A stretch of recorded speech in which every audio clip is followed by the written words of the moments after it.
Hockey India sub junior ஆண்கள் தேசிய championship இறுதிப் போட்டியில் ஜார்க்கண்ட் அணியை வீழ்த்தி பஞ்சாப் அணி கோப்பையை வென்றது. வெற்றி பெற்ற அணிகளுக்கு பதக்கங்கள் மற்றும் கோப்பையை அமைச்சர் அன்பில் மகேஷ் பொய்யாமொழி வழங்கினார். சென்னையில் நடைபெற்ற 15வது ஹாக்கி இந்தியா சப் ஜூனியர் ஆண்கள் தேசிய சாம்பியன் போட்டியின் இறுதி ஆட்டம் நேற்று நடைபெற்றது. இதில் பஞ்சாப் அணி 4-3 என்ற கோல் கணக்கில் ஜார்க்கண்ட் அணியை வீழ்த்தி கோப்பையை வென்றது. உத்தரப்பிரதேச அணி 3ஆம் இடத்தை பிடித்தது. வெற்றி பெற்ற பஞ்சாப் அணிக்கு பள்ளி கல்வித்துறை அமைச்சர் அன்பில் மகேஷ் பொய்யாமொழி கோப்பையும் மற்ற அணிகளுக்கு பதக்கங்களை வழங்கி பாராட்டினார். அப்போது தமிழ்நாட்டை விளையாட்டு தலைநகராக மாற்றுவதற்கு தமிழக அரசு முயற்சி மேற்கொண்டிருப்பதாக அவர் கூறினார். ஸ்போர்ட்ஸ் கேபிட்டல் ஆஃப் இந்தியா அப்படின்னு நம்ம தமிழ்நாட்டை மாற்றக்கூடிய அளவுக்கு இன்னைக்கு ஒவ்வொன்றையும் அவர் செஞ்சுட்டு இருக்கிறாரு.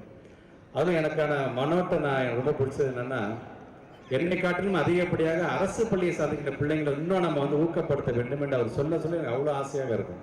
அதனால தான் அப்பப்போ கேட்பேன், எவ்வளோ பேர் இந்த தடவை எத்தனை பேர் பார்ட்டிசிபேட் பண்ணுறாங்க, எத்தனை பேர் ஜெயிச்சாங்க, எத்தனை பேர் தோத்தாங்களோ நான் கேட்க மாட்டேன். எத்தனை பேர் பார்ட்டிசிபேட் பண்ணாலே போதும், எங்களை பொறுத்த வரைக்கும் நாங்கள் வெற்றி பெற்றதாக தான் நாங்கள் கருதுவோம் என்று நான் அடிக்கடி சொல்கிறேன். நான் வெற்றி பெற்றவர்களுக்கும் அதே போன்று வெற்றி வாய்ப்பு இழந்தவர்கள் அனைவருக்கும் என்னுடைய வாழ்த்துக்களையும் பாராட்டுகளையும் தெரிவித்து இந்த உரையை நிறைவு செய்கிறேன்.